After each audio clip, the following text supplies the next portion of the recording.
Hallelujah. ಈ ರಾತ್ರಿಯ ಧ್ಯಾನಕ್ಕಾಗಿ ನಾವು ತೆಗೆದುಕೊಂಡಿರುವಂತಹ ವಿಷಯ ದೇವರ ಚಿತ್ತಾನುಸಾರವಾದದ್ದು ಯಾವುದು ಎಂಬುದಾಗಿರ್ತಕ್ಕಂಥ ಮಾತುಗಳನ್ನು ಅನ್ನಲೈತಲ್ಲ.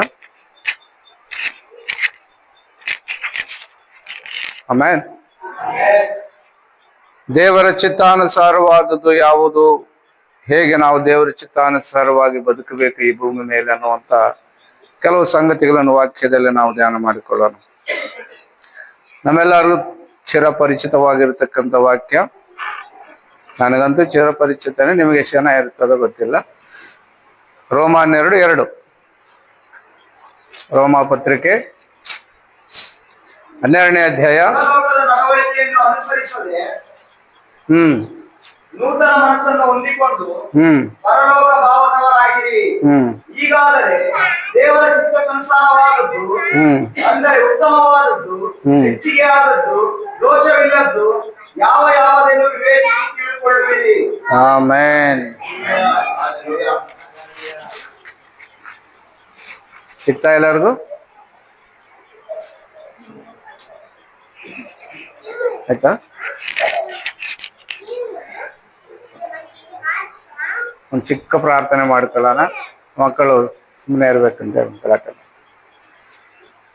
ಪರಿಶುದ್ಧನಾದ ಒಳ್ಳೆಯ ತಂದೆಯ ದೇವರೇ, ಕ್ರಿಸ್ತೇಸುವಿನ ನಾಮದಲ್ಲಿ ನಿಮ್ಮ ಪಾದಕ್ಕೆ ಬರ್ತಾ ಇದ್ದೀವಿ ರಾಜ್ಯ. ಇದುವರೆಗೂ ನಮ್ಮ ಮನವಿಗಳನ್ನು ಲಾಲಿಸಿದ ಕರ್ತನು, ಈ ಸಮಯದಲ್ಲಿ ವಾಕ್ಯದ ಮೂಲಕ ಕೂಡ ನೀವು ನಮ್ಮೊಟ್ಟಿಗೆ ಮಾತನಾಡಿ ನಮ್ಮನ್ನು ಬಲಪಡಿಸಿ ಸುದ್ದಿ ಮಾಡಿ ದೇವಾ, ನಿನ್ನ ವಾಕ್ಯವೆಂಬ ಓದಕ ಸ್ನಾನವನ್ನು ನಾವು ಮಾಡಿಕೊಂಡವರಾಗಿ ನಿಮ್ಮಲ್ಲಿ ಸಿದ್ಧಪಡುವುದಕ್ಕೆ, ಶುದ್ಧರಾಗುವುದಕ್ಕೆ ದಯ ತೋರಿಸಿ ನಡೆಸು.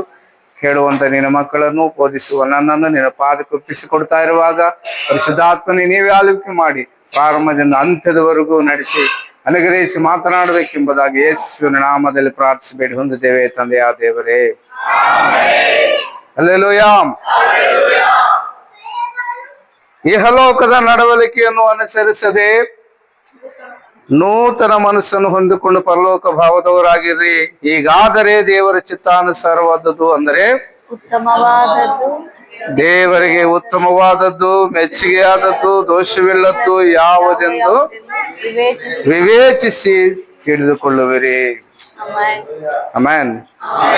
ಈ ಲೋಕ ಸಂಬಂಧವಾದ ಜೀವಿತದಲ್ಲಿ ಅನೇಕ ವಿಧವಾದ ಸಮಸ್ಯೆಗಳ ಮಧ್ಯದಲ್ಲಿ ನಾವು ಜೀವನ ಮಾಡ್ತಾ ಇರ್ತೀವಿ.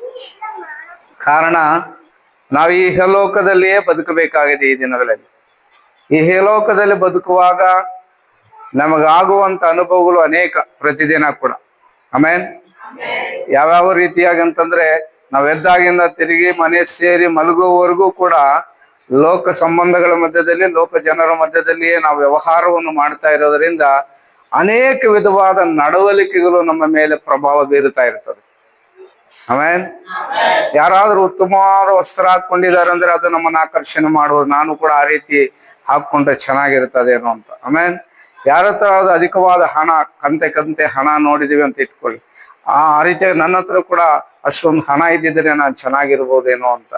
ಹೀಗೆ ಅನೇಕ ವಿಧವಾದ, ಕೆಲವರು ಅಂದದ ಮೇಲೆ, ಚಂದದ ಮೇಲೆ, ಆಟದ ಮೇಲೆ, ಊಟದ ಮೇಲೆ ವಿಧವಾದ ನಡವಳಿಕೆಗಳನ್ನು ನಾವು ನೋಡ್ತಾ, ಅವುಗಳನ್ನು ನೋಡಿ ಪ್ರಭಾವಿತರಾಗಿ ಅವು ನಾವು ಬೇಕು ಅಂದುಕೊಳ್ಳುವಂತ ಮನಸ್ಸು ನಮ್ಮಲ್ಲಿ ಕೂಡ ಉಂಟಾಗ್ತಾ ಇರ್ತದೆ. ಹಲ್ಲೆಲೂಯಾ.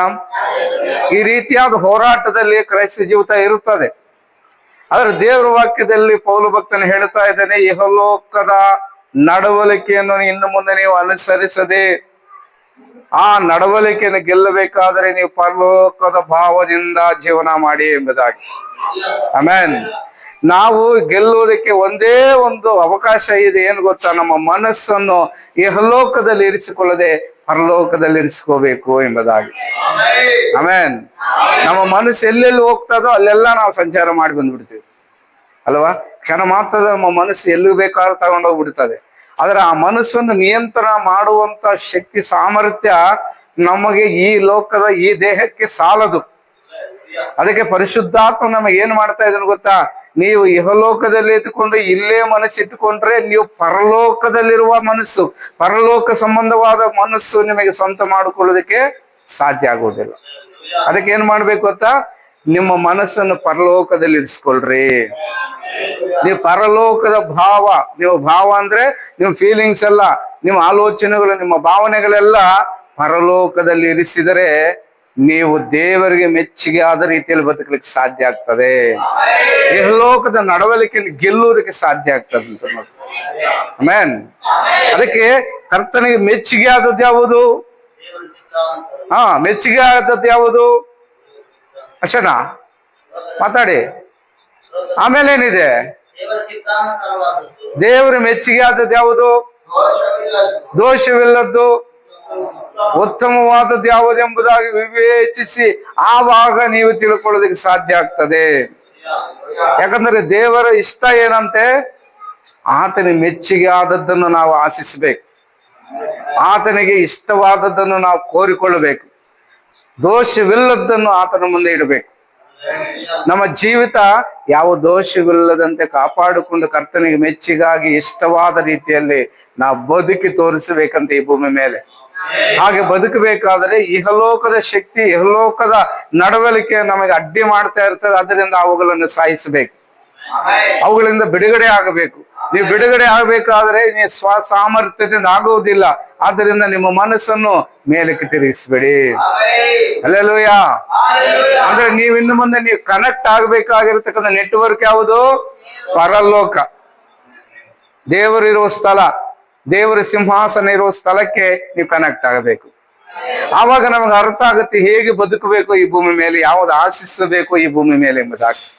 ಅದಕ್ಕೆ ದೇವರು ಇಷ್ಟವಾದದನ್ನು ಮಾಡಬೇಕಂತ ಇಷ್ಟ ಇದ್ರು ಕೂಡ ನಾವೇನು ಮಾಡಕ್ ಆಗ್ತಾ ಇಲ್ಲ, ಆ ರೀತಿ ಮಾಡಕ್ ಆಗ್ತಾ ಇಲ್ಲ.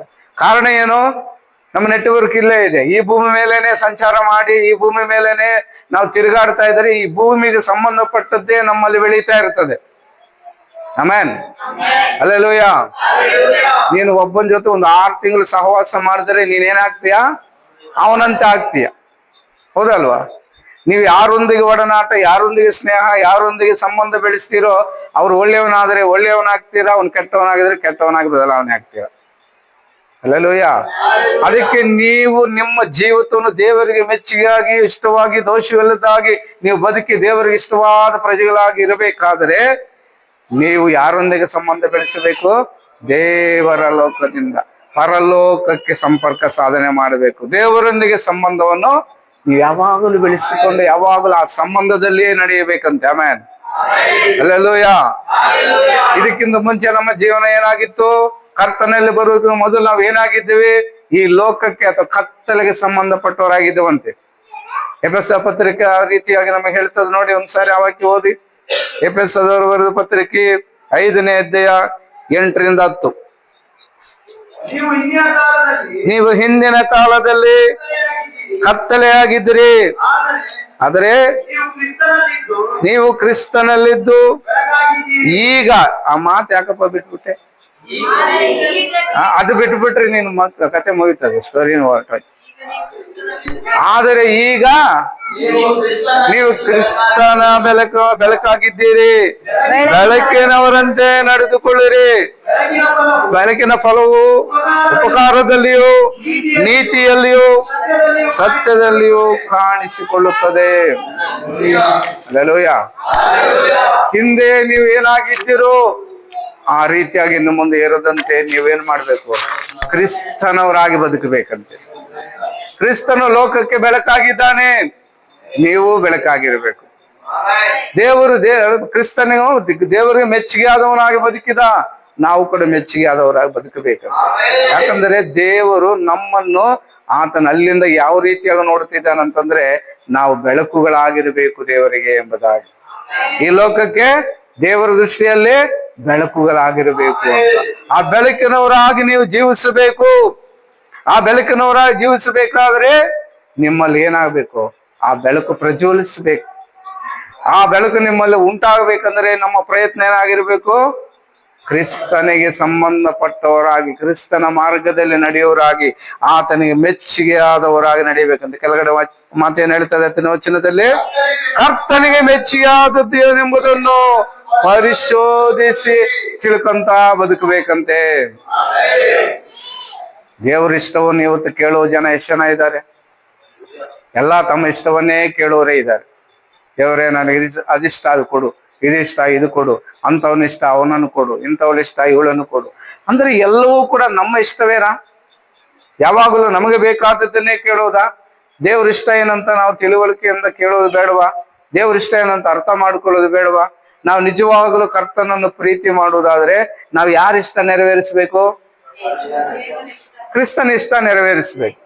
ನಮಗಿಷ್ಟವಾದವರನ್ನು ನಾವೇನ್ ಮಾಡ್ತೀವಿ? ನಿನಗೇನ್ ಇಷ್ಟ ಕೇಳು, ಅದೇ ತಾನೇ ಕೇಳ್ತೀವಿ. ಹಲ್ಲೆಲೂಯ. ಅವ್ರಿಗೆ ಇಷ್ಟವಾದನ್ನು ತೆಗೆದುಕೋಬೇಕಾದ್ರೆ ಅದು ಎಲ್ಲಾ ರೀತಿ ಅದು ಪರ್ಫೆಕ್ಟ್ ಆಗಿರ್ಬೇಕು ಅಂತ ನಾವು ಆಲೋಚನೆ ಮಾಡ್ತೀವಿ. ಆಮೇಲೆ ನಿಮಗೆ ಇಷ್ಟವಾದವರು ಬರ್ತ್ಡೇನೋ ವೆಡ್ಡಿಂಗ್ ಡೇನೋ ಮತ್ತೊಂದು ಏನೋ ಒಂದು ಆಚರಣೆ ಬಂದಾಗ ಒಂದು ಗಿಫ್ಟ್ ನೀವು ತಗೋಬೇಕಂತ ಅಂಗಡಿಗೆ ಹೋದಾಗ ಯಾವ ರೀತಿ ಸೆಲೆಕ್ಟ್ ಮಾಡ್ತೀರಾ? ಅವರಿಗೆ ಯಾವ್ದು ಇಷ್ಟವೋ ಅದನ್ನು ಸೆಲೆಕ್ಟ್ ಮಾಡ್ತೀರಾ. ಅದರಲ್ಲಿ ಯಾವ ವಿಧವಾದ ತೊಂದರೆ ಇರಬಾರ್ದು, ದೋಷ ಇರಬಾರ್ದು, ಯಾವ ವಿಧವಾದ ರಿಪೇರಿಗಳಿರಬಾರ್ದು, ಚೆನ್ನಾಗಿರ್ಬೇಕು. The best. ನಾನು ಕೊಡುವ ಗಿಫ್ಟೇ ಅವನಿಗೆ ಯಾವಾಗಲೂ ನೆನಪಿನಲ್ಲಿ ಇರಬೇಕು. ಆ ರೀತಿಯಾಗಿ ಆಲೋಚನೆ ಮಾಡ್ತೀವಿ, ಹೌದಲ್ವಾ? ಹಾಗಾದ್ರೆ ಕರ್ತನಿಗೆ ಯಾವ ರೀತಿಯಾಗಿ ನೀವು ಯಾವ ರೀತಿಯಾಗಿ ಸೆಲೆಕ್ಟ್ ಮಾಡ್ತಾ ಇದ್ದೀರಾ? ಅದೇ ಮನಸ್ಸಿನಿಂದ ನೀವು ಸೆಲೆಕ್ಟ್ ಮಾಡ್ತಾ ಇದ್ದೀರಾ? ಹಲ್ಲೆಲೂಯ. ಕರ್ತನ ಮುಂದೆ ಬರುವಾಗ ಯಾವ ರೀತಿ ಬರ್ತಾ ಆ ಸಿದ್ಧತೆ ಇದೆಯಾ ನಮಗೆ? ನಾನು ಇವತ್ತು ಕರ್ತನಿಗೆ ಇಷ್ಟವಾದ ರೀತಿಯಲ್ಲಿ ನಿಂತ್ಕೋಬೇಕು, ಇಷ್ಟವಾದ ರೀತಿಯಲ್ಲಿ ಹಾಡ್ಬೇಕು, ಇಷ್ಟವಾದ ರೀತಿಯಲ್ಲಿ ಪ್ರಾರ್ಥಿಸಬೇಕು. ನನ್ನ ಜೀವನ ನೋಡುವಾಗ ನಾನೇ ದೇವರು ಒಂದು ಗಿಫ್ಟ್ ಆಗಿ ಕಾಣಿಸ್ಬೇಕು. ನನ್ನಂತೆ ದೇವರು ಇನ್ಯಾರನ್ನು ಇಷ್ಟಪಡಬಾರ್ದು. ಆ ರೀತಿಯಾಗಿ ನೀನು ಸಿದ್ಧವಾಗಿ ಬರಬೇಕು. ಆಮೇನ್. ಆ ರೀತಿಯಾದ ಸ್ವಭಾವ, ಆ ರೀತಿಯಾದ ಇಷ್ಟ ನಮ್ಮಲ್ಲಿ ಬೆಳೆದೇ ಹೋದ್ರೆ ಕರ್ತನಿಗೆ ನಾವು ಇಷ್ಟವಾದವರಾಗಲ್ಲ. ಆಮೇನ್. ಯಾಕಂದ್ರೆ ಏಸಪ್ಪ ನಿಮಗೆ ಇಷ್ಟವಾದದನ್ನು ಕೊಡ್ತಾ ಇದ್ದಾನೆ ಅಂದ್ರೆ ನೀವು ದೇವರಿಗೆ ಇಷ್ಟವಾದದನ್ನು ಕೊಡ್ಬೇಕಲ್ವಾ? ಅದನ್ನು ನಾವ್ ಯಾವಾಗಲೂ ಆಲೋಚನೆ ಮಾಡಿ, ಕರ್ತನೆ ನಿನಗೆ ಇಷ್ಟವಾದದ್ದು ಯಾವ ಅದನ್ನ ನನ್ನಲ್ಲಿ ಉಂಟಾಗುವಂತೆ, ಅದರಲ್ಲಿ ನನ್ನಲ್ಲಿ ಉಂಟಾಗುವಂತೆ, ಆ ಭಾವನೆ ನನ್ನೆಲ್ಲ ಬರುವಂತೆ ಮಾಡ್ಕರ್ತಾನೆ ಎಂಬುದಾಗಿ ನಮ್ಮ ಪ್ರಾರ್ಥನೆಯಲ್ಲಿ ಯಾವಾಗಲೂ ಕೂಡ ನಮಗೆ ಈಸ್ಕೊಳ್ಳೋದ್ರ ಮೇಲೆ ಮನಸ್ಸು ಹೆಚ್ಚಾಗಿರ್ತದೆ. ಬೇಡ, ನಿಮ್ಮ ಪ್ರಾರ್ಥನೆ ವ್ಯತ್ಯಾಸ ಆಗಲಿ, ನಿಮ್ಮ ಪ್ರಾರ್ಥನೆ ಒಂದು ಬದಲಾವಣೆಯನ್ನು ನೋಡ್ಲಿ. ಎಷ್ಟು ಜನ ಕೇಳಿ ಕೇಳಿ ಕೇಳಿ ದೇವರನ್ನ ಒಂಥರ ಇರಿಟೇಟ್ ಮಾಡ್ತೀವಿ ನಾವು. ಬೇಡ, ನಾವ್ ಇನ್ನು ಮುಂದೆ ದೇವರು ನಿನಗಿಷ್ಟವಾದದ್ದು ನನ್ನಲ್ಲಿ ಇರ್ಬೇಕು, ನಿನಗಿಷ್ಟವಾದದ್ದು ನನಗೆ ಕೊಡು, ನಿನಗಿಷ್ಟವಾದದ್ದು ನಾನು ತಿರುಗಿ ಕೊಡುವಂತೆ ನನಗೆ ಸಹಾಯ ಮಾಡು. ಆಮೆನ್. ಹಲ್ಲೆಲೂಯಾ. ಅದಕ್ಕೆ ಕತ್ತಲೆಗೆ ಸಂಬಂಧಪಟ್ಟಂತ ಇಷ್ಟಗಳನ್ನು ಇನ್ನು ಮುಂದೆ ನಾವು ಆಶಿಸದೆ, ಲೋಕ ಏನೆಲ್ಲ ಇಷ್ಟಪಡ್ತದೆ ಅದನ್ನ ನಾವು ವಿರೋಧ ಮಾಡಬೇಕು, ಅಂತವೆಲ್ಲ ಇಷ್ಟಪಡಬಾರದು. ದೇವರು ಕೊಡುವುದು ದಿ ಬೆಸ್ಟ್ ಆಗಿರ್ಬೇಕು, ಒಳ್ಳೇದಾಗಿರ್ಬೇಕು, ದೋಷವಿಲ್ಲದಾಗಿರ್ಬೇಕಂತ ನೋಡಿ. ಏನೇ ಆಗಲು ಉತ್ತಮವಾಗಿರಬೇಕಂತದ್ದು. ಆ ರೀತಿಯಾದ ಲಕ್ಷಣಗಳಿರುವಂತವರಾಗಿ ನಾವು ಬದಲಾವಣೆ ಆಗ್ಬೇಕು. ನಾವು ಕೊಡುವುದು ಹಾಗೆ ಇರಬೇಕು. ಆಗ ನೋಡು, ದೇವರು ನಿನ್ನನ್ನು, ನಿನ್ನ ಪ್ರಾರ್ಥನೆಯನ್ನು ಇಷ್ಟಪೂರ್ವಕವಾಗಿ ಸ್ವೀಕರಿಸ್ತಾನೆ. ಹಲ್ಲೆಲೂಯಾ. ಯಾಕಂದ್ರೆ ಅಬ್ರಹಾಮನಿಗೆ ದೇವರು ಒಂದು ಮಾತು ಹೇಳಿದ್ರು, ಅಬ್ರಹಾಮನೇ ನಿನಗೆ ಇಷ್ಟವಾದದನ್ನು ನಾನು ಕೊಡ್ತೀಯಾ? ಬಾ, ಮೋರಿಯ ಬೆಟ್ಟಕ್ಕೆ ಬಂದು ನಿನ್ನ ಮಗನ ನಾನು ಕೊಟ್ಟು ಬಿಡುವಂತ. ಹಲ್ಲೆಲೂಯಾ. ದೇವರು ಅತಿ ಪ್ರಿಯವಾದ ಮಗನನ್ನು ಕೊಟ್ಟನು. ಆ ಕೊಟ್ಟ ಮಗನನ್ನು ನಿನಗೆ ತುಂಬಾ ಇಷ್ಟ, ಸಾರಾಳಿಗೂ ತುಂಬಾ ಇಷ್ಟ, ಆ ಇಷ್ಟವಾದದನ್ನೇ ನಾನು ಕೊಡು ಅಂತ ಕೇಳಿಕೊಂಡಾಗ ಅಬ್ರಹಾಮನಿಗೆ ಎರಡು ಮಾತಾಡದೆ, ಇನ್ನೊಂದು ಮಾತು ಎದುರು ಹೇಳದೆ, ಆತನ ಚಿತ್ತಕ್ಕೆ ಕೊಟ್ಟು ಬಿಡುವುದಕ್ಕೆ ಸಿದ್ಧವಾದನು, ಕೊಟ್ಟು ಬಿಟ್ಟನು. ಆಮೆನ್. ಅದಕ್ಕೆ ದೇವರು ಅಬ್ರಹಾಮನನ್ನು ನಂಬಿಕಸ್ಥರಿಗೆ ತಂದೆ ಮಾಡಿದನು. ಆಮೆನ್. ಹಲ್ಲೆಲೂಯಾ. ದೇವರು ಅಬ್ರಹಾಮನ ದೇವರು ಅಂತ ಹೇಳಿಕೊಳ್ಳೋದಕ್ಕೆ ನಾಚಿಕೆ ಪಡ್ಲಿಲ್ಲ. ನಾನು ಅಬ್ರಹಾಮನ ದೇವರು, ಇಸಾಕನ ದೇವರು, ಯಾಕೋಬನ ದೇವರು ಅಂತ ಹೇಳ್ಕೊಂತಾರೆ. ಆಮೆನ್. ಅದಕ್ಕೆ ದೇವರ ಮಕ್ಕಳ ನಮ್ಮ ಇಷ್ಟಾರ್ಥ ಕೋರಿಕೆಗಳು ಏನೆಲ್ಲ ನೆರವೇರಿಸಿಕೊಂಡ್ರು ಈ ಭೂಮಿಗೆ ಸಂಬಂಧಪಟ್ಟದ್ದು ಅದು ಕೇವಲ ವ್ಯರ್ಥ, ವ್ಯರ್ಥವೇ ವ್ಯರ್ಥ, ವ್ಯರ್ಥ ಈ ಭೂಮಿ ಮೇಲೆ. ಅದಕ್ಕೆ ಇಷ್ಟವಾದ, ದೇವ್ರಿಗೆ ಇಷ್ಟವಾದದನ್ನು ಮಾಡಿ ನೋಡು, ದೇವ್ರಿಗೆ ಇಷ್ಟವಾದ ಸೇವೆ ಮಾಡಿ ನೋಡು, ದೇವ್ರಿಗೆ ಇಷ್ಟವಾದನ್ನು ಕೊಟ್ಟು ನೋಡು, ದೇವ್ರಿಗೆ ಇಷ್ಟವಾದದನ್ನು ಮಾಡಿ ನೋಡು. ಪರಲೋಕದಲ್ಲಿ ನಿನ್ನ ಹೆಸರು ಬರೆಯಲ್ಪಡ್ತಾ ಇರ್ತದೆ. ಪರಲೋಕದಲ್ಲಿ ನಮ್ಮ ಲೆಕ್ಕ ಜಾಸ್ತಿ ಆಗ್ತಾ ಇರ್ತದೆ. ಹಲ್ಲೆಲೂಯಾ. ಅದಕ್ಕೆ ದೇವರ ಮಕ್ಕಳೇ, ದೇವರ ಸನ್ನಿಧಿಯಲ್ಲಿ ನಮ್ಮ ಸ್ಥಿತಿ ಉನ್ನತವಾಗಿರ್ಬೇಕು. ಆಮೆನ್. ಹಲ್ಲೆಲೂಯಾ. ಯೆಶಾಯ 62:3 ಓದ್ರಿ. ಯೆಶಾಯ ಪ್ರವಾದನೆ ಗ್ರಂಥ 60ನೇ ಅಧ್ಯಾಯ 2. ಕತ್ತಲು ಭೂಮಿಯನ್ನು ಆವರಿಸಿದೆ, ಕಾರ್ಗತ್ತಲು ಜನಾಂಗಗಳನ್ನು ಮುಚ್ಚಿದೆ. ಹಾ ನಿನ್ನ ಮೇಲಾದರೂ ಹಾ. ಯೆಹೋವನು ಉದಯಿಸುವನು. ಹ್ಮ್ ಆತನ ತೇಜಸ್ಸು ನಿನ್ನಲ್ಲಿ ಕಾಣಿಸುವುದು. ಹಾ ಜನಾಂಗಗಳು ನಿನ್ನ ಜನಾಂಗಗಳು ಬೆಳಕಿಗೆ ನಿನ್ನ ಬೆಳಕಿಗೆ ನೆರೆಯುವವು. ನೆರೆಯುವು. ಅರಸರು ಅರಸರು ನಿನ್ನಲ್ಲಿ ಉದಯ ಉದಯ ಪ್ರಕಾಶಕ್ಕೆ ಪ್ರಕಾಶಕ್ಕೆ ಬರುವರು. ಬರುವರು. ಹಲ್ಲೆಲೂಯಾ. ಹಲ್ಲೆಲೂಯಾ. ನಾವು ದೇವರ ಬೆಳಕುಗಳಾಗಿ ಕಂಡು ಬಂದರೆ ಈ ಲೋಕದಲ್ಲಿ ಹೇಗಿರುತ್ತದಂತೆ ಜೀವನ? ಯೆಹೋವನು ನಿನ್ನ ಮೇಲೆ ಉದಯಿಸುವನು, ಆತನ ತೇಜಸ್ಸು ನಿನ್ನಲ್ಲಿ ಕಾಣಿಸುವುದು. ಪ್ರಕಾಶಿಸುವುದು. ಆಮೆನ್. ಆಗ ನೋಡಿ ಜನಾಂಗಗಳು ನಿನ್ನ ಬೆಳಕಿನ ಕಡೆಗೆ ಬರ್ತದೆ. ಹಲ್ಲೆಲೂಯಾ. ಆಗ ಅರಸರು ನಿನ್ನ ಬಳಿಗೆ ಬಂದು ಬಿಡ್ತಾರೆ. ಆಮೆನ್. ಬೆಳಕು ಎಂತದ್ದು ಗೊತ್ತಾ? ಆಕರ್ಷಣೆ ಮಾಡುವಂತದ್ದಾಗಿದೆ. ಆಮೆನ್. ನೋಡ್ರ ಮೇಲೆ ಬೆಳಕು ಎಂತದ್ದಾಗಿದೆ? ಒಂದು ಲೈಟ್ ಹಾಕಿದರೆ ಎಲ್ಲ ಹುಳಗಳು ಏನೆಲ್ಲ ಕ್ರಿಮಿ ಕೀಟಗಳೆಲ್ಲ ಅಲ್ಲಿ ಬಂದು ಬಿಡುತ್ತದೆ. ಹೌದಾ? ಅಂದ್ರೆ ಬೆಳಕೇನು ಮಾಡ್ತದೆ? ಆಕರ್ಷಿಸ್ತಾರೆ. ಜನ ಕೂಡ ಕತ್ತಲೆ ಇರುವ ಸ್ಥಳದಲ್ಲಿ ನಿಲ್ಲಲ್ಲ, ಎಲ್ಲಿ ಬೆಳಕಿರ್ತದೋ ಅಲ್ಲಿಗೆ ಬರ್ತಾರೆ. ಇವತ್ತು ನಿನ್ನ ಸಭೆ ಬೆಳಿಬೇಕಾದ್ರೆ, ಇವತ್ತು ನಿನ್ನ ಸೇವೆ ಉಜ್ಜೀವನ ಹೊಂದಬೇಕಾದ್ರೆ, ಇವತ್ತು ನಿನ್ನ ಬದುಕು ಅನೇಕರಿಗೆ ಮಾದರಿಯಾಗಿರ್ಬೇಕಾದ್ರೆ ದೇವರ ಬೆಳಕು ನಿನ್ನ ಮೇಲೆ ಉದಯಿಸಬೇಕು. ನೀನ್ ದೇವರ ಬೆಳಕಾಗಿ ಬದುಕಬೇಕು. ಆಮೆನ್. ಆಗ ನೀನು ಕೇಳಿಕೊಳ್ಳೋದಲ್ಲ, ಅವರೇ ಬರ್ತಾರಂತೆ ನೋಡಿ. ಆವಾಗ ನೀನು ಬೇಡಿಕೊಳ್ಳೋ ಅವಶ್ಯಕತೆ ಇಲ್ಲ, ನನ್ನ ಬಳಿಗೆ ಬನ್ನಿ, ನಮ್ಮ ಸಭೆಗೆ ಬನ್ನಿ ಅಂತ. ನಿನ್ನ ಜೀವಿತಾನೇ ಅವ್ರಿಗನ್ನು ಆಕರ್ಷಣೆ ಮಾಡ್ತಾರೆ. ಅದಕ್ಕೆ ಯೆಹೋವನ ತೇಜಸ್ಸು ಇರುವ ಸಭೆ ಜನಗಳನ್ನ ಆಕರ್ಷಣೆ ಮಾಡ್ತಾರೆ. ಹಲ್ಲೆಲೂಯಾ. ನೀನ್ ಎಷ್ಟೆಲ್ಲ ಸುವಾರ್ತೆಯಲ್ಲಿ ನಮ್ಮ ನರಸಿಂಹ ಹೇಳ್ತಾ ಇದ್ದೆ, ನಾನು ಗಂಟೆ ಕೂತ್ಕೊಂಡು ಹೇಳ್ತಾನೆ ಇದ್ದೀನಿ ಒಬ್ಬನು ಬರ್ತಾ ಇಲ್ಲ ಪಾಸ್. ಬೇಕಾಗಿಲ್ಲ. ನಿನ್ನ ಜೀವನ ಒಂದು ಬೆಳಕಾಗಿದ್ರೆ ಅವನೇ ನಿನ್ನ ಹಿಂದೆ ಬರ್ತಾನೆ. ಅವರೇ ನಿನ್ನ ನುಡುಕಿ ಬರ್ತಾರೆ. ಆಮೆನ್. ಅಯ್ಯೋ, ಇಲ್ಲಿ ಬೆಳಕಿದೆ, ಇಲ್ಲಿ ದೇವರಿದ್ದಾನೆ, ಅವ್ರ ಮಧ್ಯದಲ್ಲಿ ದೇವರ ಕಾರ್ಯ ನಡೀತಾ ಇದೆ ಅಂತ ಜನಗಳು ಹುಡುಕೊಂಡ್ ಬರ್ತಾರಂತೆ. ಹಲ್ಲೆಲೂಯಾ. ಹಲ್ಲೆಲೂಯಾ. ಅದಕ್ಕೆ ನಾವು ಪರಲೋಕದ ಭಾವದವರಾಗಿದ್ರೆ ಆ ಬೆಳಕು ನಮ್ಮ ಮೇಲೆ ಪ್ರಕಾಶಿಸ್ತದೆ. ಯಾರ ಮೇಲೆ ದೇವರ ಪ್ರಕಾಶ ಇರುತ್ತದೋ ಅವ್ರ ಆಕರ್ಷಣೆ ಮಾಡ್ತಾ ಇರ್ತಾರೆ. ಆಮೆನ್. ಆಮೆನ್. ಅಂತ ಉನ್ನತ ಸ್ಥಿತಿಗೆ ನೀನು ಬರಬೇಕು ಪ್ರಿಯರೇ. ಆಗಲೇ ನೀವು ದೇವರ ಬೆಳಕಿನಲ್ಲಿ ನಡೆಯೋರಾಗಿರ್ತೀರಾ, ದೇವರ ಬೆಳಕಾಗಿ ಜೀವನ ಮಾಡೋರಾಗಿರ್ತೀರಾ. ನಿಮ್ಮಲ್ಲಿ ದೇವರ ಇಷ್ಟವೇ ನೆರವೇರ್ತಾ ಇರ್ತದೆ. ಹಲ್ಲೆಲೂಯಾ. ಆಮೆನ್. ಆಮೆನ್. ಅದಕ್ಕೆ ಅನೇಕರು ಏನ್ ಮಾಡ್ತಾರೆ, ಅಯ್ಯೋ ಹಂಗಾಗತ್ತಾ, ಆ ರೀತಿ ಇರೋದಕ್ಕಾಗತ್ತಾ, ಇದು ತುಂಬಾ ಕಷ್ಟಕರವಾದದ್ದು, ನಾನು ಬೆಳಕು, ಅಯ್ಯೋ ಇದು ಸಾಧ್ಯನಾ ಅಂತ ಅನುಮಾನ ಪಡುವುದು ಕೂಡ ಇರ್ತಾರೆ. ನೀನು ಅನುಮಾನ ಪಡುವಂತ ಅವಶ್ಯಕತೆ ಇಲ್ಲ. ದೇವರು ನಿನ್ನ ಮೇಲೆ ಏನು ಅನುಮಾನ ಇಟ್ಕೊಂಡಿಲ್ಲ. ನೀನ್ ನಂಬಿಕಸ್ತನೇ, ನೀನ್ ಮಾಡೇ ಮಾಡ್ತೀಯ ಅಂತ ನಿನ್ನನ್ನು ಸೆಲೆಕ್ಟ್ ಮಾಡ್ಕೊಂಡು ಇಲ್ಲಿ ಕರೆತಂದು ಇಟ್ಕೊಂಡಿದ್ದಾನೆ. ಅಂತದರಲ್ಲಿ ದೇವರ ನಂಬಿಕೆಯ ಮೇಲೆ ನಿನಗೆ ವಿಶ್ವಾಸ ಇಲ್ವಾ? ದೇವರು ಮಾಡೇ ಮಾಡ್ತಾನಂತ ನಂಬಿಕೆ ಇಲ್ವಾ? ಆಮೆನ್. ಹಲ್ಲೆಲೂಯಾ. ಹಲ್ಲೆಲೂಯಾ. ದೇವರ ವಾಕ್ಯ ಹೇಳುತ್ತದೆ, ಒಂದು ಮಾತು ಓದು ನೋಡಿ.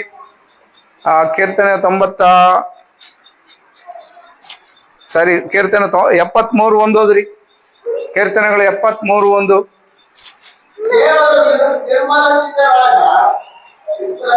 ಹಾ ಹಾ. ಹೇಳಿ, ಓದು. ದೇವರು ಅಂತ ಹೇಳಿ ಆಮೇಲೆ ಓದ್ಬೇಕು. ದೇವರು ಹಾ ನಿರ್ಮಲ ಚಿತ್ತರಾದ ಇಸ್ರಾಯೇಲರಿಗೆ ದಯಾಪರನೇ ಹೌದು. ಯಾರು ನಿರ್ಮಲ ಚಿತ್ತರಾಗಿ, ಯಾರು ಯಥಾರ್ಥ ಹೃದಯದಿಂದ ದೇವರ ಮುಂದೆ ಬೇಡುತ್ತಾರೋ, ದೇವರ ಮುಂದೆ ಜೀವಿಸ್ತಾರೋ ಅವರಿಗೆ ದಯ ತೋರುವುದಕ್ಕೆ ಯಾವಾಗಲೂ ದೇವರು ಸಿದ್ಧನಾಗಿದ್ದಾನಂತ. ಹಲ್ಲೆಲೂಯಾ. ಅಯ್ಯೋ, ದೇವ್ರು ನನ್ನ ಪ್ರಾರ್ಥನೆ ಕೇಳಿ ನನ್ನ ಆ ರೀತಿ ಮಾಡ್ತಾನಂತ ನೀನ್ ಅನ್ಕೋಬೇಡ. ನೀನು ನಿರ್ಮಲ ಚಿತ್ತನು ಶುದ್ಧ ಹೃದಯವುಳ್ಳನ ಕರ್ತನ ಮುಂದೆ ನೀನು ಬೇಡುವುದಾದ್ರೆ, ಕರ್ತನೇ ನನ್ನನ್ನೊಂದು ಬೆಳಕಾಗಿ ಮಾಡಯ್ಯ, ನನ್ನ ನಿನ್ನ ಸಾಧನವಾಗಿ ಮಾಡಯ್ಯ ಅಂತ ನೀನು ಕೇಳುವುದಾದ್ರೆ ದೇವರು ನಿನ್ನನ್ನು ಅದೇ ರೀತಿಯಾಗಿ ಮಾರ್ಪಡಿಸ್ತಾನಂತೆ. ಆತನ ದಯ ತೋರಿಸ್ತಾನಂತೆ ನಿನ್ನ ಮೇಲೆ. ಆಮೆನ್. ನಂಬಲ್ವಾ ನೀವು? ದೇವರು ನಮ್ಮ ಕುರಿತಾಗಿ ದಯಾಪರನೇ ಹೌದು. ಆ ದಯೆ ನಮ್ಮ ಮೇಲೆ ಇರುವುದರಿಂದ ನಾವು ಈ ಲೋಕ ಸಂಬಂಧಪಟ್ಟವಾದ ವಿಷಯದಲ್ಲಿ ಯಾವ ವಿಧವಾದ ಆತಂಕವನ್ನು ಇಟ್ಕೋಬಾರ್ದು. ಅದರ ಮೇಲೆ ಯಾವ ವಿಧವಾದ ಭಯವನ್ನು ಕೂಡ ನಾವು ತೋರಿಸಬಾರದು. ಯಾಕಂದ್ರೆ ನಾವು ಲೋಕದಿಂದ ಬೇರ್ಪಟ್ಟಿದ್ದೀವಿ. ಇನ್ನು ನಾವು ಲೋಕ ಪ್ರಜೆಗಳೆಲ್ಲ ಪರಲೋಕದ ಪ್ರಜೆಗಳಾಗಿ ದೇವರು ನೋಡ್ತಾ ಇದ್ದಾನೆ. ಆದ್ದರಿಂದ ಈ ಲೋಕದಲ್ಲಿ ನಿನ್ನ ಶಕ್ತಿ, ಸಾಮರ್ಥ್ಯ, ಬಲ ದೇವರಿಂದಲೇ ಬರ್ತದೆ. ದೇವರೇ ನಿನ್ನನ್ನು ಆ ರೀತಿ ಮಾಡ್ತಾನೆ ಪ್ರಿಯರೇ. ಆದ್ರಿಂದ ನಾವೇನಾಗಿದ್ದೇವೆ? ಲೋಕಕ್ಕೆ ಬೆಳಕಾಗಿದ್ದೀವಿ. ಬೆಳಕಾಗಿರುವನ್ ಏನ್ ಮಾಡ್ತಾನೆ? ದೇವರ ಇಷ್ಟಾರ್ಥವನ್ನು ನೆರವೇರಿಸ್ತಾರೆ. ಆವಾಗ ಈ ಲೋಕದ ಯಾವ ಭಾವನೆಗಳು ಏನನ್ನು ಕೂಡ ನಮ್ಮ ಮೇಲೆ ಪ್ರಭಾವ ಬೀರೋದಕ್ಕೆ ಅವಕಾಶ ಆಗುವುದಿಲ್ಲ. ಆಮೆನ್. ಹಲ್ಲೆಲೂಯಾ. ಗಲಾತ್ಯ 5:14 ಓದ್ರಿ. ಗಲಾತ್ಯದವರು ಬರೆದ ಪತ್ರಿಕೆ 5:14. ನಿನ್ನ ನೆರೆಯವರನ್ನು ಹಾ ನಿನ್ನಂತೆಯೇ ಪ್ರೀತಿಸು ಎಂಬ ಹ್ಮ್ ಒಂದೇ ಮಾತಿನಲ್ಲಿ ಧರ್ಮಶಾಸ್ತ್ರವೆಲ್ಲ ಅಡಕವಾಗಿದೆ. ನೀನು ನಿನ್ನ ದೇವರಲ್ಲಿ ಇರತಕ್ಕಂತ ಎಲ್ಲ ಆಜ್ಞೆಗಳು, ದೇವರೇನೆಲ್ಲ ಆಜ್ಞೆಗಳು ಕೊಟ್ಟಿದ್ದಾನಲ್ವಾ, ತುಂಬಾ ಆಜ್ಞೆಗಳನ್ನು ಕೊಟ್ಟಿದ್ದಾನೆ. ಈ ಆಜ್ಞೆಗಳಲ್ಲಿ ಅಯ್ಯೋ ಯಾವ್ದು ಮಾಡುವುದು, ಯಾವ್ದು ಬಿಡುವುದು, ಯಾವ್ದು ಮಾಡಿದರೆ ದೇವ್ರು ನನಗೆ ಒಲಿತಾನೆ, ಯಾವ್ದು ಮಾಡಿದರೆ ದೇವ್ರು ನನಗೆ ಸಹಾಯ ಮಾಡ್ತಾನೆ, ಇಷ್ಟಪಡ್ತಾನೆ ಅಂತ ಕೆಲವು ಕನ್ಫ್ಯೂಸ್ ಬರ್ತದೆ ನಮ್ಗೆ. ನಿಜ. ಯಾಕಂದ್ರೆ ದೇವ್ರಿಗೆ ಇಷ್ಟವಾದದ್ದು, ಮೆಚ್ಚುಗೆ ಆದದ್ದನ್ನೇ ದೇವರ ಸಮರ್ಪಣೆ ಮಾಡ್ಬೇಕಂತೆ, ಆ ಯಜ್ಞವೇದ ಮೇಲೆ ಇಡಬೇಕಂತೆ. ಯಾವ್ದು ಇಷ್ಟವಾದದ್ದು, ಯಾವ್ದು ಇಷ್ಟೊಂದು ಇದೆಯಲ್ಲ ಲೋಕದಲ್ಲಿ, ಇದೇನಾ, ಇಂಥದ್ದೇನಾ, ಇಂಥವ್ರಾಗಿದ್ದರೇನಾ, ಅಂಥವ್ರೇನಾ ದೇವರಿಗೆ ಮೆಚ್ಚುಗೆ ಆದವರಾಗಿರ್ತಾರೆ, ಬೆಳಕಾಗಿರ್ತಾರೆ ಅಂತ ಅನುಮಾನ ಸಂದೇಹಗಳು ಸೈತಾನನು ಉಂಟು ಮಾಡ್ತಾ ಇರ್ತಾನೆ, ನಮ್ಮಲ್ಲಿ ಕೂಡ ಬರ್ತಾ ಇರ್ತದೆ. ಆಗ ದೇವರ ವಾಕ್ಯ ಹೇಳ್ತಾ ಇದೆ, ಪೌಲನು ಹೇಳ್ತಾ ಇದ್ದಾನೆ ಗಲಾತ್ಯ ಪತ್ರಿಕೆಯಲ್ಲಿ, ನೀವು ದೇವರಿಗೆ ಇಷ್ಟವಾದವರಾಗಿ ಬದುಕಬೇಕಾದರೆ ಧರ್ಮಶಾಸ್ತ್ರ ಎಲ್ಲ ಒಂದೇ ವಾಕ್ಯದಲ್ಲಿದೆ, ಬೈಬಲ್ ಎಲ್ಲ ಒಂದೇ ಮಾತಿನಲ್ಲಿದೆ. ಅದೇನಪ್ಪ ಅಂತಂದ್ರೆ, ನಿನ್ನ ನೆರೆಹೊರೆಯವನನ್ನು ನಿನ್ನಂತೆ ಪ್ರೀತಿಸು, ಆಗ ಧರ್ಮಶಾಸ್ತ್ರ ನಿನ್ನ ಮೂಲಕ ನೆರವೇರಿಬಿಡ್ತದೆ. ದೇವರ ಆಜ್ಞೆಗಳೆಲ್ಲ ಕೈಕೊಳ್ಳೋದ್ರಲ್ಲಿ ಒಂದೇ ಮಾತಿನಲ್ಲಿ ಇದೆ, ನಿನ್ನ ನೆರೆಹೊರೆಯು ನಿನ್ನಂತೆ ಪ್ರೀತಿಸು, ಆಗ ನೀನು ಬೆಳಕಾಗ್ಬಿಡ್ತಿ ಅಷ್ಟೇ. ಯಾಕಂದ್ರೆ ನಮ್ಮಲ್ಲಿ ಈ ಕತ್ತಲೆ ಸಂಬಂಧಪಟ್ಟ ಕ್ರಿಯೆಗಳು ಏನ್ ಮಾಡ್ತಾರೆ ಅಂದ್ರೆ, ದ್ವೇಷ, ಕೋಪ, ಅಸೂಯೆ, ಹೊಟ್ಟೆ ಕಿಚ್ಚು, ಏನೆಲ್ಲ ವಿಷಯಗಳನ್ನು ನಮ್ಮಲ್ಲಿ ಅದೇನ್ ಮಾಡ್ತಾ ಇದೆ, ಉಂಟು ಮಾಡ್ತಾ ಬೆಳೆಸ್ತಾ ಬರ್ತದೆ. ಒಬ್ಬನ್ ಚೆನ್ನಾಗಿದ್ದಾರೆ ನಮಗಾಗಲ್ಲ, ಇನ್ನೊಬ್ಬರು ಏನೋ ತಿಂತಾ ಇದ್ದಾರೆ ನಮಗಾಗಲ್ಲ, ಅವ್ರು ನಮಗಿಂತ ಸ್ವಲ್ಪ ಬೆಳೀತಾ ಇದ್ದಾರೆ, ಅಯ್ಯೋ ಎಲ್ಲೋ ಒಂದ್ ಕಡೆ ಹೊಟ್ಟೆಯಲ್ಲಿ ಒಂಥರ ಆಗ್ತಾ ಇದೆ. ಇದೆಲ್ಲ ಕೂಡ ಈ ಕತ್ತಲೆಗೆ ಸಂಬಂಧಪಟ್ಟಂತ ಕಾರ್ಯಗಳು, ಲೋಕಕ್ಕೆ ಸಂಬಂಧಪಟ್ಟ ಕಾರ್ಯಗಳು. ಇವೇನ್ ಮಾಡ್ತಾ ಇದೆ, ನಮ್ಮನ್ನು ದೇವರ ಬೆಳಕಾಗಿರ್ಲಿಕ್ಕೆ ಸಾಧ್ಯ ಮಾಡದಂತೆ ಮಾಡ್ತಾ ಇರ್ತದೆ. ಅದರಿಂದ ನಾವೇನ್ ಮಾಡ್ಬೇಕು, ದೇವರ ವಾಗ್ದಾನ ಏನಾಗಿದೆ ಗೊತ್ತಾ, ನಿನ್ನ ನೆರೆಹೊರೆಯವನಂತೆ ನಿನ್ನನ್ನು ನಿನ್ನ ನೆರೆಹೊರೆಯಂತೆ ಪ್ರೀತಿ ಮಾಡಿಬಿಡು, ನಿನ್ನನ್ನು ನಿನ್ನ ದೇವರನ್ನು ಮೆಚ್ಚುಗೆ ಆದ ರೀತಿಯಲ್ಲಿ ನೀನು ಮಾರ್ಪಡಿಸ್ಕೊಂತೀಯ. ಇದ್ರ ಮೂಲಕ ದೇವರ ಚಿತ್ತ ನಿನ್ನಲ್ಲಿ ನೆರವೇರ್ತಾ ಬರ್ತದೆ. ಯಾವಾಗ ದೇವರ ಚಿತ್ತಾನುಸಾರವಾಗಿ ನೀನು ಬದುಕ್ತೀಯೋ, ಅದು ನೋಡು ಪರಲೋಕದ ಅನುಭವಗಳು ನಿನ್ನಲ್ಲಿ ಬೆಳೀತಾ ಬರ್ತದೆ. ಆಮೆನ್. ಅದಕ್ಕೆ ದೇವರ ಮಕ್ಕಳೇ, ನಮ್ಮಲ್ಲಿ ಇರಬೇಕಾದಂತ ಗುಣ ಲಕ್ಷಣಗಳು ಪರಲೋಕ ಸಂಬಂಧಪಟ್ಟವುದೇ ಆಗಿರಬೇಕಂತ. ನೋಡಿ, ಇನ್ನೊಂದು ವಚನ ನಾವು ಓದ್ಬಿಡೋಣ. ಸ್ತೋತ್ರಂ. ಕೀರ್ತನೆಗಳು 96:10. ಕೀರ್ತನೆಗಳು 96:10. ಯೆಹೋವನು ರಾಜ್ಯಾಧಿಕಾರವನ್ನು ವಹಿಸಿದ್ದಾನೆ, ಭೂಮಿ ಸ್ಥಿರವಾಗಿರುವುದು, ಕದಲುವುದಿಲ್ಲ. ಸರ್ವರಿಗೂ ನ್ಯಾಯಾನುಸಾರವಾಗಿ ತೀರ್ಪು ಕೊಡುವನೆಂದು ಜನಾಂಗಗಳಲ್ಲಿ ನೀವು ಪ್ರಸಿದ್ಧ ಮಾಡಿರಿ. ಹಲ್ಲೆಲೂಯಾ. ಈಗ ದೇವರಿಗೆ ಇಷ್ಟವಾದದ್ದು, ಮೆಚ್ಚುಗೆ ಆದದ್ದು, ಒಳ್ಳೆಯದು ಏನಾಗಿದೆ, ಅದರಲ್ಲಿ ಒಂದು ಭಾಗ ಇದೊಂದು. ಏನು, ದೇವರೇನಾಗಿದ್ದಾನಂತೆ, ನ್ಯಾಯಾಸನದಲ್ಲಿ ಕೂತ್ಕೊಂಡು ನ್ಯಾಯ ತೀರಿಸ್ತಾನೆ. ಆತನ ತೀರ್ಪು ನ್ಯಾಯವಾದದ್ದು, ಆತನ ಸತ್ಯದಲ್ಲಿ ನ್ಯಾಯ ತೀರ್ಪು ಮಾಡ್ತಾನೆ. ಎಲ್ಲರಿಗೂ ಅವರವರ ಕೃತ್ಯಗಳ ತಕ್ಕಂತೆ ಪ್ರತಿಫಲ ನೀಡ್ತಾನೆ. ಇಗೋ ದೇವರು ತೀರ್ಪು ಮಾಡಲು ಬರ್ತಾ ಇದ್ದಾನೆ. ಆದ್ದರಿಂದ ನಿಮ್ಮ ಜೀವಿತವನ್ನು ಸರಿ ಮಾಡಿಕೊಳ್ಳ್ರಿ, ನಿಮ್ಮ ಬದುಕನ್ನು ಸರಿ ಮಾಡಿಕೊಳ್ಳ್ರಿ ಅಂತ ಸುವಾರ್ತೆ ಪ್ರಕಟಿಸಿರಿ. ದೇವರ ನ್ಯಾಯವನ್ನು ಲೋಕದಲ್ಲಿ ಪ್ರಕಟಿಸಿರಿ, ದೇವರ ಚಿತ್ತವನ್ನು ಪ್ರಕಟಿಸಿರಿ. ಆಗ ದೇವರ ಕೃತ್ಯಗಳು ಲೋಕದಲ್ಲಿ ಜನರಿಗೆ ಅರಿವಾಗ್ತದೆ ನಿಮ್ಮ ಮೂಲಕ. ಆಮೆನ್. ಇದು ದೇವರಿಗೆ ಇಷ್ಟ ಅಂತ ನೋಡಿ. ಇದು ದೇವರ ಸುವಾರ್ತೆ ಹೇಳುವುದು ಇಷ್ಟನ ದೇವರಿಗೆ? ಇಷ್ಟ ತಾನೆ? ಆತನ ಇಷ್ಟಾರ್ಥ ಏನು? ಸರ್ವರಿಗೂ ಸುವಾರ್ತೆ ಮುಟ್ಟಬೇಕು, ನಿನ್ನ ನೆರೆಹೊರೆಯವನಿಗೂ ಸುವಾರ್ತೆ ಮುಟ್ಟಬೇಕು, ನಿನ್ನ ಜೊತೆ ಕೆಲಸ ಮಾಡುವವನಿಗೂ ಸುವಾರ್ತೆ ಮುಟ್ಟಬೇಕು, ನಿನ್ನ ನೆಂಟರಿಗೂ, ಬಂಧುಗಳು, ತಂದೆ ತಾಯಿಗಳು ಕೂಡ ಸುವಾರ್ತೆ ಮುಟ್ಟಬೇಕು. ಹಾಗೆ ನಿನಗಿಂತ ದೂರಸ್ಥರಿಗೂ ಸುವಾರ್ತೆ ಮುಟ್ಟಬೇಕು. ಅದಕ್ಕಾಗಿ ನಿನ್ನ ಜೀವಿತದಲ್ಲಿ ಪ್ರತಿದಿನ ನೀನು ಸುವಾರ್ತೆಯನ್ನು ಪ್ರಕಟಿಸುವನಾಗಿರು. ನಿನ್ನ ಕೃತ್ಯಗಳಿಂದ ಪ್ರಕಟಿಸು, ನಿನ್ನ ಜೀವನದಿಂದ ಪ್ರಕಟಿಸು, ನಿನ್ನ ಮಾತಿನಿಂದ ಪ್ರಕಟಿಸು, ನಿನ್ನ ಸಹಾಯ ಮಾಡುವುದರಿಂದ ಪ್ರಕಟಿಸು. ಇಗೋ ದೇವರ ನ್ಯಾಯ ತೀರ್ಪು ಈ ರೀತಿ ಇರ್ತದಂತ ಹೇಳು. ಅಸತ್ಯದಲ್ಲಿರುವವರಿಗೆ, ತೀರ್ಪಿನಲ್ಲಿರುವವರನ್ನು ನೀವು ಅಲ್ಲಿರಬಾರ್ದು, ಹಾಗಿರಬಾರ್ದು ಅಂತ ದೇವರ ಕಡೆಗೆ ದೇವರ ಮಾತು ಹೇಳಿ ಅವರನ್ನು ನಡೆಸು. ಏನ್ ಹೇಳ್ತದ ವಾಕ್ಯದ ಕೊನೆ ಭಾಗ? ಸರ್ವರಿಗೂ ನ್ಯಾಯಾನುಸಾರವಾಗಿ ತೀರ್ಪು ಕೊಡುವನೆಂದು ಜನಾಂಗಗಳಲ್ಲಿ ಪ್ರಸಿದ್ಧಿಪಡಿಸಿರಿ. ಹಲ್ಲೆಲೂಯಾ. ಯಾಕಂದ್ರೆ ಜನಾಂಗಗಳಿಗೆ ಗೊತ್ತಿಲ್ಲ, ಅವ್ರು ಏನ್ ಮಾಡ್ತಾ ಇದಾರೆ, ಅವ್ರ ಅರಿವಿಲ್ಲ. ನಾವು ಒಂದು ಕಾಲದಲ್ಲಿ ಹಾಗೇ ಇದ್ವಿ. ಆದ್ರೆ ಇವತ್ತು ನಾವು ಅರ್ಥ ಮಾಡಿಕೊಂಡು ದೇವರು ನಮಗೆ ಅರ್ಥ ಮಾಡಿಸಿದ ಮೇಲೆ ನಾವೇನ್ ಮಾಡ್ಬೇಕಾಗಿದಂತೆ, ಇನ್ನು ಅಂಧಕಾರದಲ್ಲಿರ್ತಕ್ಕಂಥ ಕತ್ತಲೆಯಲ್ಲಿರ್ತಕ್ಕಂಥವರಿಗೆ ಈ ಬೆಳಕನ್ನು ಪ್ರಕಟಿಸಬೇಕಾಗಿದೆ. ದೇವರ ನ್ಯಾಯವನ್ನು ಅವ್ರು ಹೇಳ್ಕೊಡ್ಬೇಕಾಗಿದೆ. ಇಗೋ ಕರ್ತನು ನಿನಗಾಗಿಯೇ ಪರಲೋಕದಿಂದ ಮನುಷ್ಯನಾಗಿ ಬಂದು ಆ ಕಲ್ವಾರಿ ಶಿಲುಬೆ ಮೇಲೆ ಪ್ರಾಣ ಕೊಟ್ಟಿದ್ದು ಅದು ನಿನಗಾಗಿಯೇ, ನಿನ್ನ ಪಾಪ ನಿಮಿತ್ತವಾಗಿ ಅಂತ ಅವ್ರಿಗೆ ಅರ್ಥ ಆಗೋ ರೀತಿಯಲ್ಲಿ ಹೇಳ್ರಿ. ಮತ್ತೆ ಆತನು ಬರ್ತಾನೆ, ಮತ್ತೆ ಆತನ ನಮ್ಮನ್ನು ಕರ್ಕೊಂಡು ಹೋಗ್ತಾನೆ, ನ್ಯಾಯ ತೀರ್ಪು ಮಾಡ್ತಾನೆ, ನಮಗೆ ಒಳ್ಳೆ ಬಹುಮಾನ ಕೊಡ್ತಾನೆ. ನೀವು ಇನ್ನೂ ಅಲ್ಲೇ ಇದ್ದರೆ ನೀವು ಪರಲೋಕದಿಂದ ತಪ್ಪಿಸ್ಕೊಂತೀರಾ. ಪ್ರಿಯರೇ, ನೀವು ದೇವರ ನ್ಯಾಯಕ್ಕೆ ಬನ್ನಿ ಅಂತ ಹೇಳಿ ಕರೀರಿ, ಪ್ರಕಟಿಸಿರಿ ಅಂತ ದೇವರು ಹೇಳ್ತಾ ಇದ್ದಾನೆ. ನೋಡಿ, ಇಷ್ಟವಾದದ್ದು ಅನೇಕವಿದೆ. ಅವುಗಳನ್ನ ನಾವು ನೆರವೇರಿಸಿದ ಕೆಲವನ್ನು ಮಾತ್ರವೇ ಅರ್ಥ ಮಾಡ್ಕೊಂತ ಇದ್ದೀವಿ. ಏನು, ನಾನ್ ಚೆನ್ನಾಗಿ ಬದುಕಿದರೆ ಸಾಕು ದೇವರಿಗೆ, ನಾನು ಒಳ್ಳೆಯವನಾಗಿದ್ದರೆ ಸಾಕು, ಇಷ್ಟು ನಾವು ಏನಂತಾರೆ ಸಂಕುಚಿತ ಮನಸ್ಸುಳ್ಳವರಾಗಿರ್ತೇವೆ. ಹಾಗಿರಬಾರ್ದು. ನಾವು ದೇವರ ಮಾತುಗಳನ್ನು ಲೋಕಕ್ಕೆ ಕೂಡ ಪ್ರಕಟಿಸುವುದು ದೇವರಿಗೆ ಇಷ್ಟವಾದದ್ದಂತೆ ನೋಡಿ. ಆಮೇಲೆ ಹಲ್ಲೆಲೂಯ. ದೇವರ ವಾಕ್ಯವು ನಮಗೆ ಹೇಳ್ತಾ ಇದೆ, ನಮ್ಮನ್ನು ದೇವರು ತನ್ನ ಬೆಳಕಾಗಿ ಆರಿಸಿಕೊಂಡಿದ್ದಾರೆ. ಯೇಸು ಸ್ವಾಮಿ ಒಂದು ಮಾತು ಹೇಳ್ತಾರೆ, ನೀವು ಭೂಮಿಗೆ ಬೆಳಕಾಗಿದ್ದೀರಿ. ಭೂಮಿಗೆ ಬೆಳಕಾಗಿದ್ದರೆ ನಾವೇನಾಗಬೇಕು? ಬೆಳಕು ಪ್ರಕಾಶಿಸ್ತಾ ಇರ್ಬೇಕಂತ. ಆಮೇನ್. ಎಲ್ಲರೂ ಪ್ರಕಾಶಿಸ್ತಾರ? ಪ್ರಕಾಶಿಸ್ಬೇಕಂತಲೇ ದೇವ್ರ ಇಷ್ಟ. ಪ್ರಕಾಶಿಸ್ಲಿಕ್ಕೆ ಆಗದೇ ಇರುವಂತವ್ರು ಕೆಲವರು ಹಂಗೆ ಆರಿ ಹೋದ ದೀಪಗಳಾಗ್ಬಿಟ್ಟಿರ್ತಾರೆ. ಕಾರಣ ಏನಂದ್ರೆ, ಅವರು ಆ ಬೆಳಕಿನ ಅರಿವು, ಬೆಳಕಿನ ಸ್ವಭಾವದ ಅರಿವು ಅವರು ಮರೆತೋಗಿದೆ. ಅವ್ರ ಕಣ್ಣು ಮುಚ್ಚೋಗಿದೆ. ಅವ್ರ ಸ್ವಭಾವ ಬೇರೆ ಕಡೆ ಹೋಗ್ಬಿಟ್ಟಿದೆ. ಅದಕ್ಕಾಗಿ ಬೆಳಕಿನ ಬಗ್ಗೆ ಅವರು ಆಲೋಚನೆ ಮಾಡದೆ ಕೇವಲ ತಮ್ಮ ಇಹಲೋಕದ ನಡವಳಿಕೆಯಲ್ಲಿ ಅವರು ನಿಮಗ್ನರಾಗ್ಬಿಟ್ಟಿರ್ತಾರೆ. ಆದ್ದರಿಂದ ನಾವು ದೇವರ ಬೆಳಕಾಗಬೇಕಾದರೆ, ದೇವರ ಬೆಳಕನ್ನು ಆಕರ್ಷಿಸಬೇಕಾದರೆ, ಕರ್ತನ ರಾಜ್ಯದಲ್ಲಿ ನಮ್ಮ ಸ್ಥಿತಿ ಚೆನ್ನಾಗಿರಬೇಕಾದರೆ, ಒಂದು ಆತನ ಮಹಿಮೆಯನ್ನು ನಾವು ಆಕರ್ಷಿಸಿ ಪ್ರತಿಫಲನ ಮಾಡ್ಬೇಕಂತ. ನಾವು ಒಂದು ಮಾತು ಓದ್ಬಿಡೋಣ ಕೊನೆಯದಾಗಿ. 1 ಕೊರಿಂಥ ಪತ್ರಿಕೆ 15ನೇ ಅಧ್ಯಾಯ 41ನೇ ವಚನ. 1 ಕೊರಿಂಥ ಪತ್ರಿಕೆ 15ನೇ ಅಧ್ಯಾಯ 40. ಸೂರ್ಯನ ಮಹಿಮೆ ಒಂದು ವಿಧ, ಚಂದ್ರನ ಮಹಿಮೆ ಮತ್ತೊಂದು ವಿಧ, ಆಮೆನ್. ನಕ್ಷತ್ರಗಳ ಮಹಿಮೆ ಇನ್ನೊಂದು ವಿಧ. ಮಹಿಮೆ ಇರುವುದು ನಕ್ಷತ್ರಕ್ಕೂ ಇನ್ನೊಂದು ನಕ್ಷತ್ರಕ್ಕೂ ಹೆಚ್ಚು ಕಡಿಮೆ ಉಂಟಷ್ಟೇ. ಹೆಚ್ಚು ಕಡಿಮೆ ಉಂಟಷ್ಟೇ. ಸೂರ್ಯನ ಮಹಿಮೆ, ಚಂದ್ರನ ಮಹಿಮೆ, ನಕ್ಷತ್ರಗಳಿಂದ ನಕ್ಷತ್ರಗಳ ಬದಲಾವಣೆ ಮಹಿಮೆ ಅಂದ್ರೆ ಬೆಳಕು. ಸೂರ್ಯನ ಬೆಳಕು ಹೆಚ್ಚಾಗಿರುತ್ತದೆ, ಚಂದ್ರನ ಬೆಳಕು ವ್ಯತ್ಯಾಸವಾಗಿರುತ್ತದೆ, ನಕ್ಷತ್ರಗಳ ಬೆಳಕು ಒಂದು ದೊಡ್ಡದಾಗಿ ಮಿನುಗುತ್ತದೆ, ಒಂದು ಚಿಕ್ಕದಾಗಿ ಮಿನುಗುತ್ತಾ ಇರ್ತದೆ. ಒಂದೊಂದಕ್ಕೂ ಒಂದೊಂದು ವಿಧಾನ ಇದೆ. ಮತ್ತೆ ನಿಮ್ಮ ವಿಧಾನ ಏನು, ಮತ್ತೆ ನಿಮ್ಮ ಬೆಳಕು ಎಷ್ಟಿದೆ ಅಂತ. ಹಲ್ಲೆಲೂಯಾ.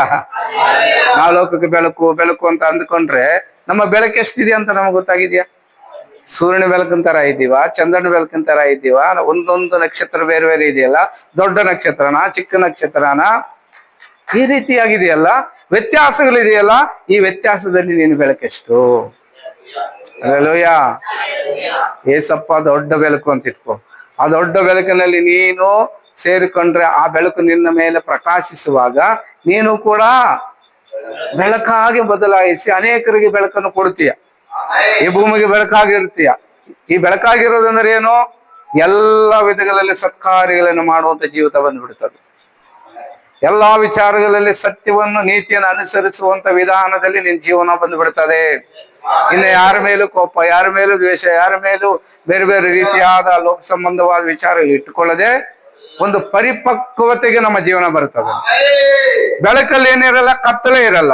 ಆಮೇಲೆ ಬೆಳಕಲ್ಲಿ ಏನಿರಲ್ಲ, ಆ ಮಚ್ಚೆಗಳು, ಕಲೆಗಳು ಇವೇನು ಇರಲ್ಲ. ಬೆಳಕಲ್ಲಿ ಕೇವಲ ಈಗ ಲೈಟಲ್ಲಿ ನೋಡೋದ್ರಲ್ಲಿ ಏನೋ ನಿಮಗೆ ವ್ಯತ್ಯಾಸ ಗೊತ್ತಾಗ್ತದ? ಬರೀ ಬೆಳಕೇ ಗೊತ್ತಾಗ್ತದೆ. ಅಂದ್ರೆ ಇನ್ನು ಮುಂದೆ ನೀವು ಕ್ರಿಸ್ತನ ಬೆಳಕಿನಲ್ಲಿ ಪ್ರಕಾಶಿಸುವಾಗ ನಿಮ್ಮ ಬೆಳಕಿನಲ್ಲಿ ಬೇರೆ ಈ ಲೋಕ ಸಂಬಂಧವಾದ ಯಾವುದು ಕಾಣಿಸಬಾರದು. ಹಂಗೆ ಕಂಡು ಬರ್ತಾ ಇದೆ ಅಂದ್ರೆ ನಿಮ್ಮಲ್ಲಿ ಏನೋ ದೋಷ, ಲೋಪ ಇದೆ ಅಂತ ಅರ್ಥ. ಅಂದ್ರೆ ನೀವು ಬರ್ನ್ ಆಗ್ಬಿಟ್ಟಿರೋ ಬಲ್ಪ್ ಆಗಿರ್ತೀರಾ ಅಂತ. ಹಲ್ಲೆಲೂಯಾ. ಕೆಲವು LED ನೋಡಿ ಅದು ಬರ್ನ್ ಆದ್ಮೇಲೂ ಕೂಡ ಸ್ವಲ್ಪ ಬೆಳಕು ಕೊಡ್ತಾ ಇರ್ತದೆ, ಹೌದಲ್ವಾ?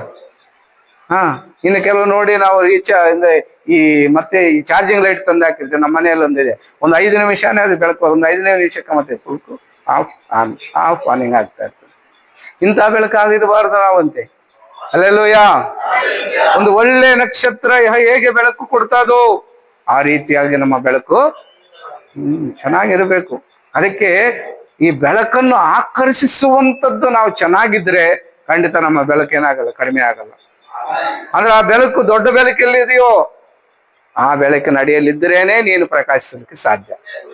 ಅಂದ್ರೆ ಕ್ರಿಸ್ತನ ಬೆಳಕು ನಮ್ಮ ಮೇಲೆ ಇದ್ದರೇನೆ ನಾವು ಬೆಳಕಾಗ್ಲಿಕ್ಕೆ ಸಾಧ್ಯ. ಕ್ರಿಸ್ತನ ಬೆಳಕು ನಮ್ಮಲ್ಲಿ ಉದಯಿಸಿದರೇನೆ ನಾವು ಒಳ್ಳೆ ಕೃತ್ಯಗಳನ್ನು ಮಾಡ್ಲಿಕ್ಕೆ ಸಾಧ್ಯ. ಒಂದು ರೀತಿಯಲ್ಲಿ ಹೇಳ್ಬೇಕಂದ್ರೆ ನಮ್ಮ ಬದುಕು ಹೆಂಗಿರ್ಬೇಕಂದ್ರೆ ಸ್ಫಟಿಕದ ರೀತಿಯಲ್ಲಿ ಇರ್ಬೇಕಂತ. ಸ್ಫಟಿಕ ಅಂದ್ರೆ ಬೆಳಕಂದ್ರೆ ಏನು, ಎಲ್ಲವೂ ಕೂಡ ತೋರಿಸ್ತಾ ಇರ್ತದೆ. ಆಮೇಲೆ ಸ್ಫಟಿಕ ಅಂದ್ರೆ ಕನ್ನಡಿ ಅಂತ ಇಟ್ಕೊಳ್ಳಿ. ಈಗ ಕೆಲವು ಬಾಡಿ ನೋಡಿ, ಈಗ ಈ ಪಲ್ಲಿ ನೋಡಿದ್ದೀರಾ, ಹಲ್ಲಿ ಅದು ಹೊಟ್ಟೆಯಲ್ಲಿ ಏನಿದೆ ಅದು ಕೂಡ ನಮಗೆ ಕಾಣಿಸ್ತದೆ, ಹೌದಲ್ವಾ? ಈಗ ನಮ್ಮ ಹೊಟ್ಟೆಯಲ್ಲಿ ಏನಿದೆ ಯಾರಿಗಾದ್ರೂ ಕಾಣಿಸ್ತಾ ಇದೆಯಾ? ನಮ್ಮ ಜೀವನದಲ್ಲಿ ಹಿಂದೆ ಏನಿದೆ ಗೊತ್ತಾ ಯಾರಿಗಾದ್ರು? ನಮ್ಮ ಪಕ್ಕದಲ್ಲಿರೋ ನಮ್ಮ ಹೆಂಡತಿಗೂ ಗೊತ್ತಿಲ್ಲ, ಗಂಡನ ಗೊತ್ತಿಲ್ಲ, ಮಕ್ಕಳು ಗೊತ್ತಾಗಲ್ಲ, ಇನ್ನು ಹೊರಗಡೆಯವರು ಇದ್ದಿದ್ದು ಗೊತ್ತಾಗಲ್ಲ. ಆದ್ರೆ ದೇವರ ವಾಕ್ಯ ನೀನು ಬೆಳಕಾಗಿದ್ದರೆ ನಿನ್ನ ಬದುಕು ಎಲ್ಲರಿಗೂ ಓಪನ್ ಆಗಿರ್ಬೇಕು. ಆಮೇನ್. ನಿನ್ನ ಸ್ಥಿತಿಗತಿಗಳೆಲ್ಲ ಎಲ್ಲರಿಗೂ ಗೊತ್ತಿರ್ಬೇಕು. ನೀನು ಸುಳ್ಳು ಹೇಳ್ತೀಯ, ನಿಜ ಹೇಳ್ತೀಯ, ಎಲ್ಲ ಗೊತ್ತಾಗ್ಬೇಕು. ಆಮೇನ್. ನೀನ್ ನಿಜಾನೇ ಮಾತಾಡಿದ್ರೆ ಬೆಳಕಾಗಿರ್ತೀಯ. ನೀನ್ ಚೆನ್ನಾಗಿರೋ ದಾರಿಯಲ್ಲೇ ನಡೀತಾ ಇದ್ರೆ ಎಲ್ಲರಿಗೂ ಓಪನ್ ಆಗಿ ನಿನ್ನ ಜೀವನ, ನಿನ್ನ ಪುಸ್ತಕ, ನಿನ್ನ ಫೇಸ್ಬುಕ್ ಓಪನ್ ಆಗಿರ್ತದೆ. ಅದಕ್ಕೆ ಯಾವ ವಿಧವಾದ ಪಿನ್ನು, ಯಾವ ವಿಧವಾದ ಲಾಕು, ನಿನ್ನ ವಾಟ್ಸಪ್ಗೂ, ನಿನ್ನ ಇನ್ಸ್ಟಾಗ್ರಾಮ್ಗೂ, ನಿನಗಿರತಕ್ಕಂಥ ಫೋನ್ಗೂ ಯಾವುದಕ್ಕೂ ಲಾಕ್ ಇರಲ್ಲ. ಯಾರು ಬೇಕಾದ್ರೂ ನೋಡ್ಕೋಬಹುದು ನಿನ್ನನ್ನು.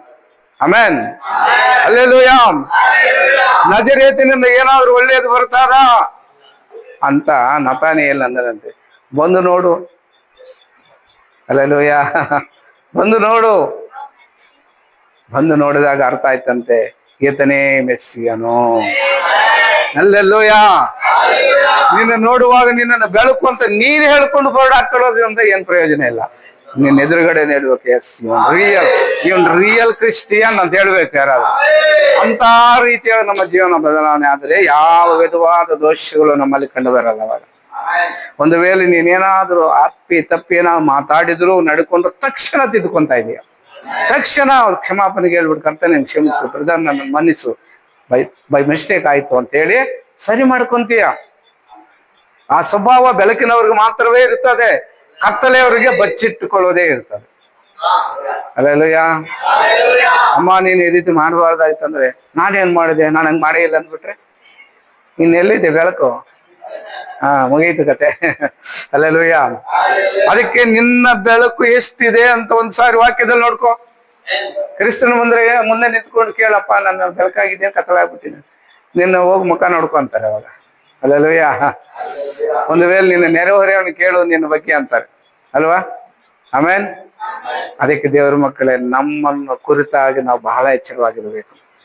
ನಾವೇ ನೀತಿವಂತರು, ನಾನ್ ತುಂಬಾ ಒಳ್ಳೆಯವನಂತ ಪರಿಸಾಯನ ಪ್ರಾರ್ಥನೆ ತರ, ಪರಿಸಾಯನ ಬದುಕಿನ ತರ,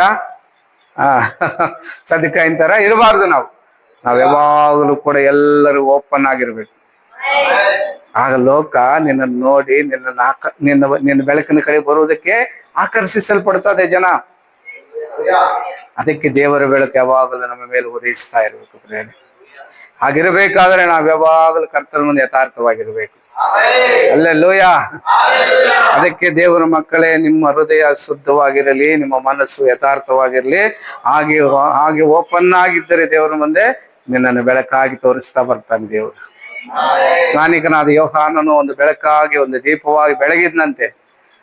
ಆತನೇನು ಒಳ್ಳೆ ಒಳ್ಳೆ ಬಟ್ಟೆ ಹಾಕೊಂಡು ಮೆರೆದನೇನು, ಒಳ್ಳೆ ಕಿರೀಟ ಇಟ್ಕೊಂಡೇನ ಆ ಕಾಡಲ್ಲಿ ಓಡಾಡಿದನ? ಇಲ್ಲ. ಇದ್ದಿದ್ದೆ ಒಂದೇ ಒಂದು ವಸ್ತ್ರ, ಅದು ಚರ್ಮ, ಒಂಟೆ ಚರ್ಮ. ಆ ಚರ್ಮದ ಮೇಲೆ ಕೂದಲು ಕೂಡ ಕ್ಲೀನ್ ಮಾಡಿಲ್ವಂತೆ, ಕೂದಲಿರುವ ಚರ್ಮ.